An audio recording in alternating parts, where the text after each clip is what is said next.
სალამი მოგესალმებით, ვაგრძელებთ ჯონ მაკარტურის საუბრების ქართულ ენაზე ატვირთვას.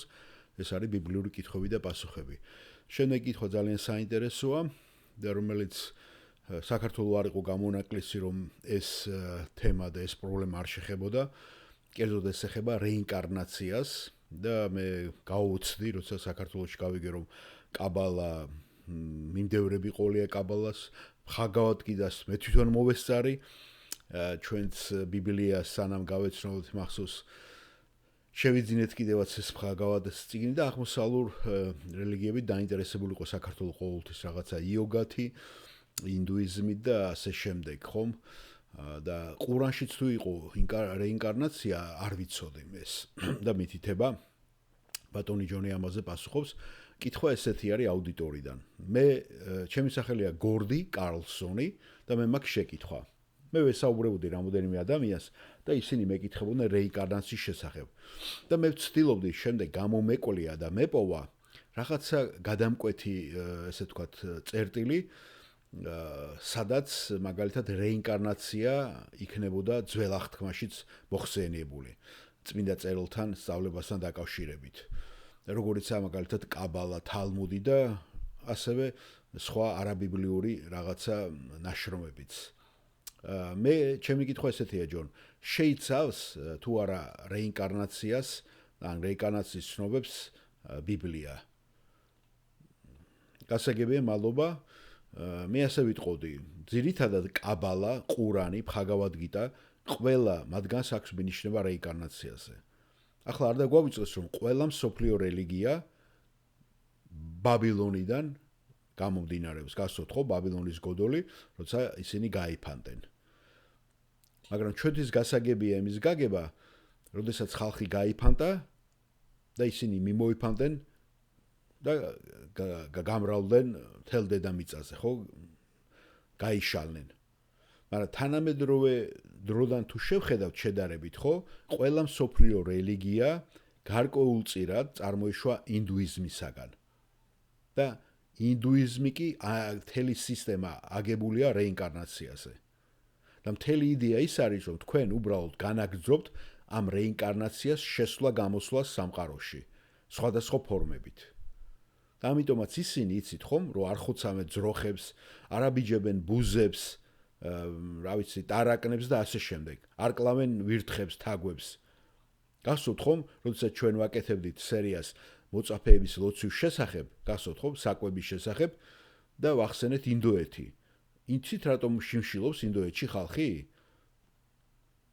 ეს არ არის იმის გამო, რომ მათ საკმარის საკვები არ არის. არა, თავად ინდირა განდმა, ეს იცით მათი პრეზიდენტი, ამბობს, რომ მათ შეუძლიათ ერის 3-ჯერ გამოკვება და იმაზე მეტი ექსპორტი, ვიდრე ისინი ჭამენ. მაგრამ 30%-ს ჭამენო ვირთხები და თაგვები, რომლებსაც ისინი არ კლავენ. შეგნებულად არ კლავენ, მათ არ სურთ, რომ ვირთხებში მცხოვრები ვიღაცის რაღაცა სული, ანუ კარმა გააფუჭონ. ასე რომ ეს არის მათი წარმართული რელიგიის შედეგი, რომლებიც აკავშირებს მათ ამ სახის საქმეში. მაგრამ რეინკარნაცია ჩვენ ვიცით, რომ პასუხობს თავარ პრობლემას, რომელსაც წარმართული სამყარო აწყდება. და ეს არის რომაელთა პირველ თავში ნათქვამი, მე-18 მუხლში, რომ ღვთის რისხვა ვლინდება მათზე. ხომ გახსოვთ?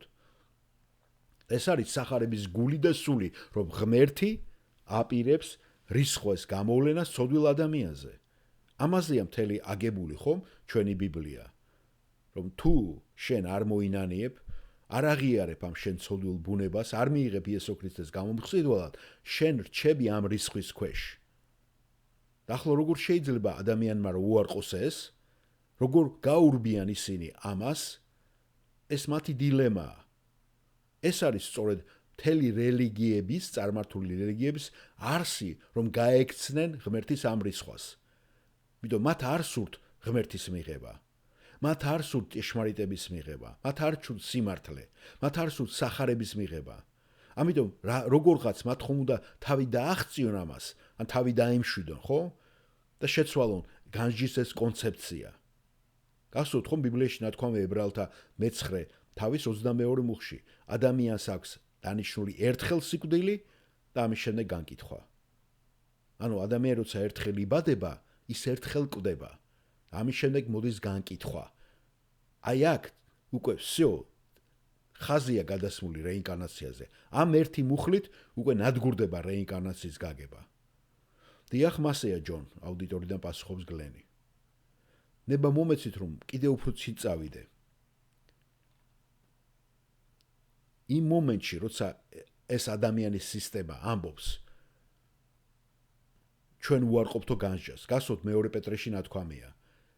მე მესამე მუხლიდან წაგითხავთ. პირველ რიგში იცოდეთ რომ უკანასკნელ დღეებში მოვლენ ამცინავი, რომელიც საკუთარი გულისხმისამებრ იქცევიან და იტყვიან, სად არის მისი მოსვლის აღთქმა, რადგან მას შემდეგ მამები რომ მიიცვალნენ, ყველაფერი უცვლად რჩება, როგორც დასაბამიდან იყო. ისინი განზრახი ვიწყებენ, განზრახ, მიაქცეთ ყურადღება, რომ თავდაპირველად სანი და დედამიწა შეიქმნა წყლისაგან და წყლის ღვთის სიტყვის მეშვეობით. წყლით ღვთის სიტყვის მეშვეობით და რომ მაშინდელი ქვეყნიერება წარღვნის წყლით მოისპო. ამავე სიტყვით არიან შემონახული ცეცხლისათვის ახლანდელი ცანი და მიწა უხუთო კაცთა განკითხვისა და მოსპობის დღისათვის. ასე რომ მათ არ სურთ ამ განაჩენის აღიარება. ახლა ამ განკითხვისგან თავის დაღწევა ეს არის ზუსტად რეინკარნაციის მუდმივი ციკლი. თქვენ არასოდეს განიკითხავთ, თქვენ უბრალოდ განაგრძეთ ეს ველოსიპედით ადამიანის არსებობა და ისევ შემოდიხარ და შემოდიხართ აქ. გადიხართ, შემოდიხართ, გადიხართ, შემოდიხართ.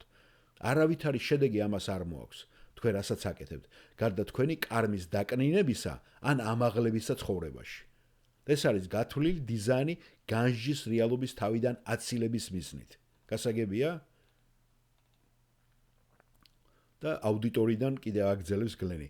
არსებობს თუ არა ვინმეს კვლევა, რაიმე კვლევა, თუ როგორ მოხვდა ის აღმოსავლური რელიგიებიდან იუდაიზმსა და ქრისტიანობაში? და ჯონი პასუხობს, არანაირი არ არსებობს რეინკარნაციის ხსენებაც კი არც იუდაიზმში და არც ქრისტიანობაში. ბიბლია საერთოდ დუმს ამაზე. როგორ ძველი აღთქმის არც ერთ ნაწერში არ არის ნახსენები რომ ქონდათ რეინკარნაცია, კითხულობს კითხვის დამსველი. ჯონი პასუხობს, რა თქმა უნდა, რეინკარნაცია დიდი ხანი არსებობს, მაგრამ ბიბლია არასოდეს არ უთხოვს მას ადგილს და არასოდეს ახსენებს მას. კომენტარსაც კი არ აკეთებს მასზე.